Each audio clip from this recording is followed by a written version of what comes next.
Welcome to the Modern Husbands Podcast, where any combination of Dr. Bruce Ross, Christian Sherrill, and Brian Page host national experts who share winning ideas to manage money in the home as a team. I'm Brian Page, founder of Modern Husbands. Sometimes our listeners want more support than a podcast can give, individual or couple support, which I now provide. Details can be found at modernhusbands.com. For today's episode, we welcome Dr. Julie Wayne, a professor of management at the Wake Forest University School of Business, specializing in work-family scholarship. Her research focuses on how work and personal lives intersect, examining work-family enrichment, the meaning and measurement of work-life balance, and the invisible family load. Wayne has been recognized with the 2024 Kanter Award for Excellence in Work-Family Research for her significant contributions to the field. In this episode, Dr. Wayne breaks down the concepts of mental and emotional load and why they often go unseen in relationships. She explains how these hidden responsibilities impact men and women differently and shares practical strategies for couples to notice, share, and reduce the invisible load at home. Whether you're managing careers, kids, or both, this conversation offers actionable insights to strengthen your partnership. Enjoy the show. Dr. Wayne, really appreciate you joining us today. We're excited to have this conversation. I'm excited to be here. Thank you for the invitation. Well, not only are you a rock star in the area of understanding the mental and emotional load, but you're married to a fellow pickleballer. Thus, I am. my shirt, for those who are watching on YouTube. And so we have many things in common. When we were talking off camera last month, same age children, 3 children. And, you know, like my wife, you're a rock star in your career. And I just want to start with understanding where your passion for your work originates.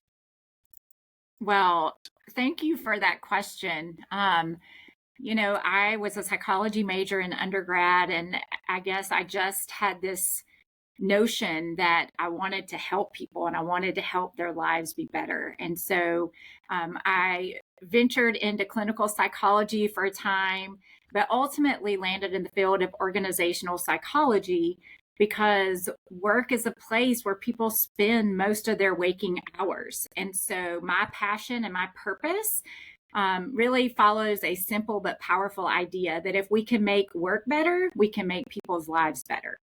And for too long, earlier in my career, really the literature treated work and life as though they were separate spheres. But the truth is, people bring their whole selves to work, and we often take the stress of work home with us. And so I want to study that intersection, and I want to study it in a way that's evidence-based to give people, their leaders, organizations, tools and strategies to craft healthier, happier lives and more supportive workplaces.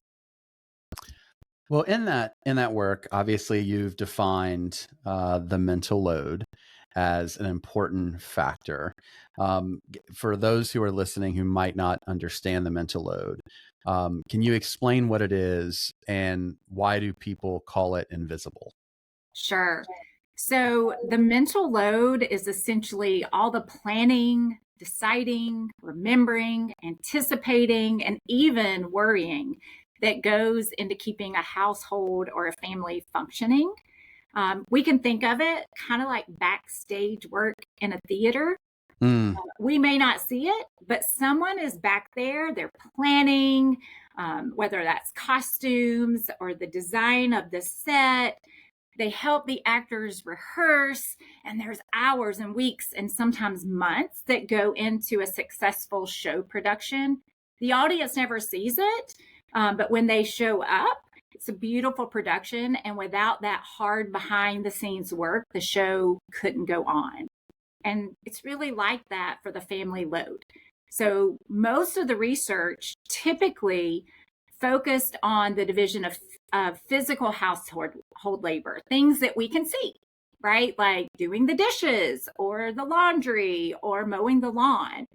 But people started to recognize, and it really became this popular notion around 2017 with a cartoon that was in The Guardian. And it really showed women in particular as project managers of their of their homes and their families, but in this way that was invisible. And so the reason that it's invisible is it includes all the stuff that can't be seen. A lot of it happens in your head. So it might be observing that the toothpaste or the toilet paper is low and then remembering to buy it. It might be worrying about your child's academic performance and researching and finding a tutor and scheduling and coordinating that tutor, or coordinating carpools or planning birthday parties or vacations. Lots of time and mental energy go into this work, but it's the thinking, the deciding, the remembering, and the worrying that can't be seen. And the problem is when it's not seen, it's even harder for it to be appreciated. So it often feels like hard work that goes unnoticed.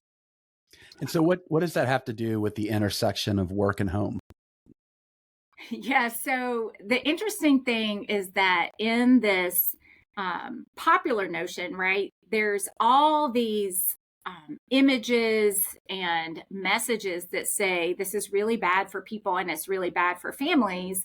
But our research actually shows, and perhaps not surprisingly, is when we take on a lot of this family load at home, it actually spills over and affects our attitudes and behaviors at work. So it's not just something that happens at home and stays at home. We carry it with us. We might be thinking about worrying, remembering, deciding, doing those things at work, but even if not, it can create a level of exhaustion that we carry to work. I don't think I answered your question on how it shows up differently for men and women. Well, we'll get to that. Okay.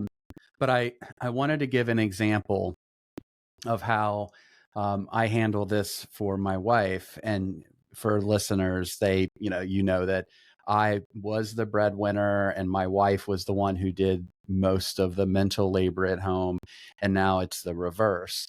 So we're going to Miami next week, and she's there for work. And when you work for yourself like me, I can do my work from wherever. So of course I'm going to Miami with her. Of course, why not? And we want to take full advantage of the trip. She has a dear friend down there as well, and so her friend made some suggestions of things we could do, and then what I did was I made essentially kind of a list with hyperlinks and details of like, here are the options of what we can do, and instead of asking her, hey, what do you want to do, where it's a pretty heavy lift. She's actually my wife's in Iowa right now at work. So prepared an email that had everything as essentially a multiple choice test, like real simple, like here are 4 options. What, of the 4 options are there 2 that stick out? So I did the research, I had little summaries, and she's like, oh, okay, let's do these 2. So then I'm going to arrange that. So for her, it's a really low lift to think about how she's going to spend her leisure time when she's in Miami. And I do that because, like right now, the role in our relationship is I'm the gardener at home, trying to nourish the environment so she can blossom in her career as the rose. That's kind of the metaphor we use. And if I were to say, what do you want to do? That's a big open-ended question where honestly, you can spend hours looking at it. I mean, I spent probably an hour like doing all of those things. So it only takes her 5 minutes to make the decision.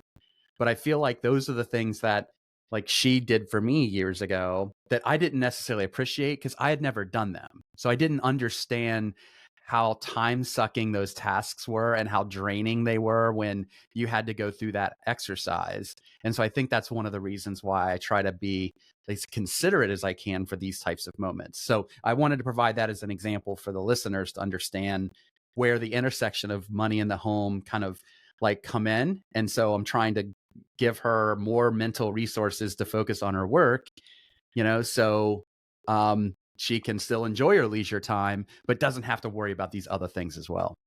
So I love that because there are a couple of things involved with how you approach that. One is just the effort, right? Try taking some ownership at all of, I'm going to handle this, but you went beyond that, right? And so you realize that at least, I've been in a senior leadership role and there's so much decision fatigue. right? By the end of the day, I've made Right. hundreds of small to really, really big decisions. And so, like you said, having such, not asking with such an open ended, like, what do you want to do? That's too much voice. That's too big of a decision. So narrowing the decision set, one, makes that easier. It still gives her voice, right? If Hmm. she has any input. So it's what I love about doing this kind of work. And I often say, if we approached our family lives with the same mindset and motivation that we approach our paid professional work, right? That we don't just go to our boss and say, what do you need me to do? Like, we take initiative, right? We Yeah. know our boss is busy, so we narrow down the possibilities. And so you're absolutely right that doing it, but asking her to putting it back to her to say, make the decisions, tell me what you want, isn't all that helpful. And so you doing the research, narrowing it down to a few options to say, hey, I want you to have input into this. And she may say, I don't care. You decide it all, right? But Right. this gives her some opportunity without overwhelming her. So I love that you do that. And I would put that up there as A, you get a gold star, and B, I hope the listeners are listening and just realizing that there is a difference between asking or saying that you will help and actually doing it in a way that's helpful and I taking ownership of that. I appreciate that. And before we get to the next question, one of the things that I really enjoy about you and like Dr. Mangino, Dr. Damager, like the academics who really focus on this is that you don't take like this ultra social media influencer like position of men versus women, and which is very toxic. It's more of just like, here's the data, right? So we know that women tend to do more of the mental load than men. Like, that's clear through the research, and we're going to get to that in a second. But there's still a lot of men who do what I do, right? Or maybe not to the degree, but that's not saying that gender is somehow the determining factor of who does these things at home. So before we get to the next question, I just want to make sure our listeners understand this. We're just looking at like norms and the overall data, but the mental load does show up differently on average for men and women. Can you explain how that's the case? Yeah, it does. So when we ask men, okay, so there's two ways that we measure the mental load, if you will. One is just asking you, independent of whether you're married or not, um, or in a partnered relationship, how much thinking do you do on behalf of your family, right? In a typical month, how much remembering, how much worrying. So we just objectively report the frequency that an individual person is doing that type of work within the family. So I'm going to call that like the absolute mental load, right? Because it's only about me. And then there's this kind of other piece of it, which is the relative mental load. So now, rather than saying, Brian, how much do you do? It's take 100%. How much of this thinking, deciding, remembering do you do? 50% does your partner do? Okay. So when we ask men about that relative load, they tend to say it's about 50-50. Whereas women tend to report that they do about 80% and their spouses or partners do about 20%. Most of this is in heterosexual married couples.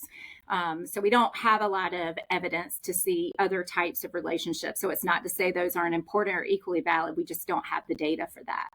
So men think that it's fairly distributed. Women think it's not. And then when we ask those absolute questions, sometimes we find even on a 7-point scale that women are a full point higher than our men. So women, whether it's the emotional load, what we call the cognitive load, thinking, remembering, deciding, or the managing, planning, scheduling, organizing, women report more across the board than do men. How does the emotional load differ from the mental load, and why is that particularly challenging? Yeah, so my colleagues at the University of Alabama and I got interested in this because we were at a conference and we were out of town and we were scheduled to meet, and both of us were on the phones with our partners saying, hey, do you remember that the kids have this tonight? And I put the lasagna in the freezer. And we joked that we were still managing the household, even though we weren't physically present, right? And so we said, we should study this, like scientifically and academically. Surely there's been a lot that's been done. And so what we found was the media attention and the popular discussion, which was really, accelerating, the science was lagging kind of far behind it. And so we went to the academic literature, some of the people's work you've already mentioned, and we started looking at, well, what do they call it? How do they define it? How do people talk about it in the popular press? And then we just asked people, we're like, what are the types of activities that you do, and how does it affect you individually, in your family, and at work? And what we found was that people talked a lot about planning. That was like the theme that came up the most. Yeah. But ultimately, we took all these words that people used and we grouped them together in ways that made sense. And we found 3 big dimensions. One is cognitive. So that's the thinking, the remembering, the keeping track of, those kinds of things. The managing. So we call it the managerial load, which is, the planning, organizing, coordinating, scheduling, delegating activities managers do in the workplace, right? But this notion of the emotional load wasn't in every definition in the academic literature, but it came through pretty strongly. And so this is the managing conflict, being the emotional support. Aside from thinking about what all needs to happen, worrying about the developmental, aspects of your children, the state of your marriage, just worrying about those things. And so that's how the emotional load is different from the more cognitive, mental aspects of this invisible family load. And we see quite different outcomes of each of them as well. Listeners have told us that they love the ideas we share on our podcast to manage money in the home as a team, but want more help than one episode can provide. That's why I'm excited to announce On the Same Page Consulting for corporations, couples, and individuals. Visit modernhusbands.com and click Our Services at the top of the page to learn more about how I can help you or your employees manage money in the home as a team. Again, that's modernhusbands.com. Now back to the show. The emotional load, in my opinion, it's certainly harder to delegate or to assign with purpose, right? Because ultimately, a lot of that derives from things outside of our control, or children who feel more comfortable turning to one parent versus the other. And so I think it's important partners like recognize that is, a significant labor. And then I think, like, I know from, the financial research that men carry the emotional load of being the provider financially, which unfortunately is not healthy, to narrow your own view of what it means to be a provider to a paycheck. And I feel like that those things kind of coupled with each other create a conflict in relationships if they're not mutually appreciated. And one of the things that, like, I've recognized in 23 years of marriage is that it's really hard, and every couple's different. So I'm just speaking of me, but my wife clearly managed more of the emotional labor when I was the breadwinner, and I recognize that although the mental load of having a big job is significant, so is the emotional labor. So I try to be as aware of that as possible and offload that as in many ways as I can. But I do worry that some people don't recognize that because I think it's more exhausting than the mental load, meaning the planning, the organizing, right? Because it's very deeply personal. So our research is crystal clear on that point.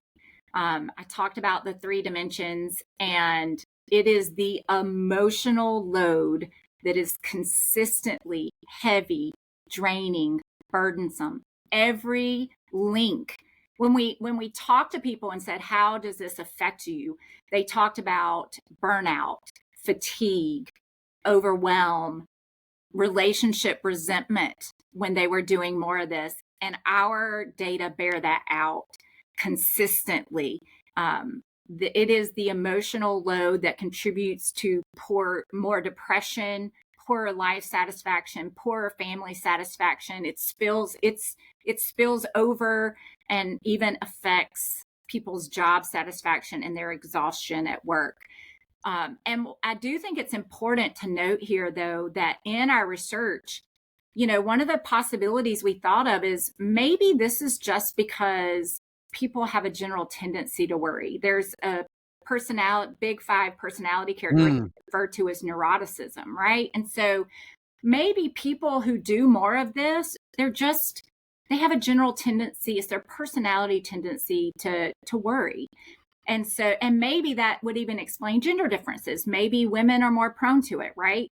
My husband has had a tendency to say, my wife's the planner of the family, right? Which by my personality characteristics, I am more planful and more organized than he is. But we don't want that to become a cop-out, right? And so, right, because it is just a skill. It is, all of this is learnable skill development. Yep. And so I want to be clear, we gave people a measure of personality, and we statistically controlled for their general personality tendencies to be planful and organized and general to worry. All these negative effects that we found were above and beyond personality. It was specifically worrying about and being the emotional anchor of one's family that was harmful. Neuroticism is harmful in all those ways, but this is even a layer above and beyond that. And it is not fully explained just because somebody has a general tendency to worry. So how can couples share the emotional labor? So what I would say about sharing the emotional labor in general, and I'll kind of nuance it for the emotional labor. But I would say, again, if we just adopt the same mindset and motivation for family work as we do paid work, right? One of the things that impressed me about you when we first met was you said when you and your wife had this transition in roles, that you essentially Googled, how can I be the best father and husband, right? That's taking a mindset and motivation for excellence in your family in the same way that we are trained and socialized to do that in our careers. So in our careers, we have clear expectations. We're communicating with our boss, with our colleagues about roles and responsibilities. We're generally motivated to do them well. If we see that we're doing more, someone else is doing more than us, we pitch in. We generally want to excel, right? Often to get a raise or promotion because it benefits our families. But if we want to have successful family lives, we can stop and ask ourselves, how am I doing at home, right? Yeah. If I had a performance review, am I meeting expectations? Are we having conversations about expectation setting, role distribution, and responsibility? So for example, you have said, I don't want it to be 50-50, right? Like, right. I want it to be 100% me and my wife so that she can, bloom in her career, right? That's a conversation that has to happen. And so what I would say, we need to have those conversations, right? So that we're laying out, I would say, just kind of as after we consider our mindset and motivation, and we buy into the idea that we should be actively doing this within our families to some degree, it's really about awareness, ownership, and appreciation. And this is the example you gave earlier is exactly what my advice for sharing the mental and emotional load is just start by observing what's on my partner's plate. What are the invisible things that they're carrying? In other words, what are they thinking about? What are they deciding? What are they planning? But also, what are they worrying about? Are the kids going to my spouse more than me? And how can I step in to manage that? So the awareness alone can be eye-opening, but another strategy for increasing awareness is to make the invisible visible, right? Now, say more about that. So on a weekly basis, have a check-in, right? It might be Sunday afternoon, Sunday evenings, and think through, anticipate what are the mental load tasks or responsibilities for that week that need to get done. And it's a little bit harder, but if the thing about worrying and managing stress is worry alone is not helpful, right? Worry is only helpful to the extent that it motivates planning and action. Okay. So whatever that worry is, like I'm worrying about little Johnny. I won't say my kid's name because if they ever hear this, they'd be like, Mom, why did you say my name? But we'll do the generic little Johnny, right? Okay. All right. But, I'm worried about little Johnny. He seems to have been in his room too much or been on his phone. Sharing and communicating. It might be I'm worried about paying these bills, right? And so surface the worry, or it might be, little Susie has been calling me at work because she's going through an emotionally difficult time. She's, having trouble with this friend or partner or whatever. Would you be willing to check in with her? Can I delegate that this week is really busy for me at work? Can I be available this day and you be available this day? Right. And so, but again, the key about worrying, any type of worry or managing stress is worrying is only effective to the extent that it creates planning and action. So rather than just perseverating on that worry, create a plan of action and share that with your partner and distribute that just in the same way it would be, somebody needs to go around and look in the pantry and see what needs to be replenished. And so I know you know Eve Rodsky. She's got a great book, Fair Play, and she has cards. You don't even have to have the cards. And what I like is I just recommend index cards, right? Like just write down for this week, this is what needs to get done. And then literally make the invisible visible. Divide them up. You do this one, I do this one. And so if it's imbalanced, there's a visible signal that this isn't, and it could be, right? Like I'm willing to do 70 and you're going to do 30, but it helps if there's 10 cards, do I have 7 and you have 3? And it's not just that awareness and communication of who's going to do what, but the next is ownership. Right? Again, not just offering to help and saying, tell me what to do. Step in, take responsibility, follow through. This enables the other person to not worry about it. Be consistent so they can trust that you're going to take care of it. If you don't follow through and they don't find you to be consistent in doing it, they're not going to trust you to do it. Right? And so it's fine to ask for a little guidance at first. Maybe somebody doesn't know how to research things in Miami. But over time, the goal is for you, each person to ultimately carry that task, their set of tasks, without needing to be reminded or managed. So use calendars, use reminders, use checklists. And all those things that may seem little can really accumulate into big relief. And finally, just appreciation. You mentioned you weren't even noticing or acknowledging all the things your wife did because it was invisible. Realize this type of labor is particularly invisible.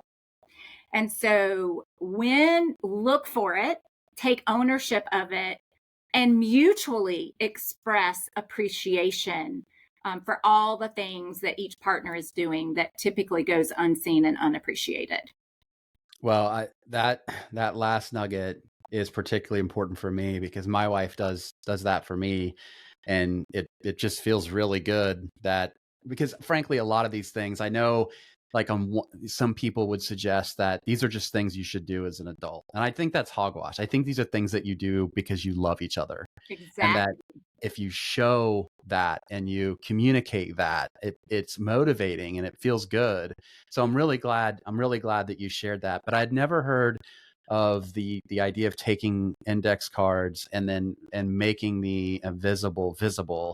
I love that strategy. And one of the reasons that I love it, beyond, the what's apparent about it, is that I think it's really important for partners to have equal leisure time. And when I say leisure time, it does not count if, like, my wife is going for a walk and worrying and developing a plan. That's not leisure time. So when I think of leisure time, I think of that she is actively engaged in an activity that is enjoyable for her, and that she is not thinking about anything else other than enjoying that moment. I feel like that's really important, and it helps to be able to disseminate the emotional labor, or the invisible labor overall, through index cards. That's a neat trick.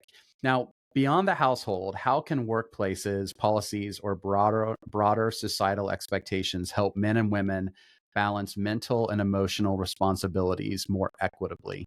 Yeah. So I love this question because I do think it is important that we have this conversation of what can I do as an individual? What can I do as a partner? But workplaces play a role, right? Yep. Workplace policies are formal signals about what's normal and what's valued. So, for example, when organizations have parental leave policies, they offer flexible schedules. And we talked about the fact that women tend to do more of this than men. It's because that's how we're socialized in society and what is often expected of us, right? And so Yep. there can be barriers to men in particular saying, hey, I'm going to leave work to go do this, right? Whereas that might be more socially acceptable for women. And so, True. right? I mean, so when organizations formally and informally encourage men to take parental leave, to use flexible schedules, or even they normalize leaving early for family commitments, when appropriate, it sends the message that caregiving isn't just women's work, it's human work, right? But even more important than the formal supports, research tells us is the role of the first level supervisor in terms of providing informal support on a day-to-day basis, them role modeling work non-work balance. So Hmm. managers themselves can talk about, right? Like your wife can go to work and talk about all the ways that you step up and take on invisible load and how that helps her, right? And so her employees learn from her. That becomes a signal of what's acceptable and what's appropriate. I think there's a broader level than just workplaces, and just the recognition that broader cultural expectations matter, right? And so when we're able to shift the narrative, that men, for example, right, like help out. I mean, we hear these Right. stories of, you know, if women don't know their kids' doctor, shoe size, birth date, birth time, birth weight, every detail about them, then she's looked down on as not a great mom. Whereas, a man kind of just showing up and having their kids look at you, you're a fabulous dad. So that cultural expectations matter. And so if we can shift the narrative from men helping women out in the family to it's a partnership, it's a shared Exactly. It's a team. responsibility, and Yep. over time we're going to navigate that, right? Like you've had times in your relationship where it was her predominantly providing the home and family physical and mental load, and you were engaged more heavily at work, and vice versa, right? So it's not static, it's not stagnant. It's a constantly evolving process that just requires ongoing conversation. But again, that mindset of we're on the same team. And so, as parents, I think we can be mindful of the expectations that we model and teach our sons and daughters, right? Right, To right. raise them with the mindset, your children are seeing such a remarkable example that is somewhat countercultural, Yeah, right? And the more that we can do that, the changes don't just benefit men, they don't just benefit women, they create healthier families and stronger workplaces. So it's not just up to the individuals. I hope workplaces, managers, us as parents, that we will really think about how do we normalize and value equal partnership in the family. yeah, well said. Well, if you were to leave us with one piece of simple and actionable advice, what would that be? Start with one conversation, right? Go home tonight, talk to your partner. Um, you know, I've noticed that you're taking this on. Maybe there's more that I could take. And maybe you've thought about it and you've observed, can I plan what we're going to do in Miami? Right. Or Yeah, this is coming up. Can I do it? That's preferable, right? In the same way that you did it, go ahead and take some ownership rather than just how can I help. Um, but and it doesn't have to be huge, right? Can I respond to that school email? I've been thinking somebody's got an upcoming birthday. Can I buy the gift? But just start small, one conversation, open the door, show that you're invested in the partnership, and just kind of that same mindset is we're here to help each other become the best flowers we can be. We're dividing it up this way, and showing appreciation and care, but just starting with that conversation of, I realize this is hard and maybe I haven't seen it. Here's what I'm thinking that I could do to help. Would that in fact be helpful to you? And if not, what would be? well, thank you for such a great conversation.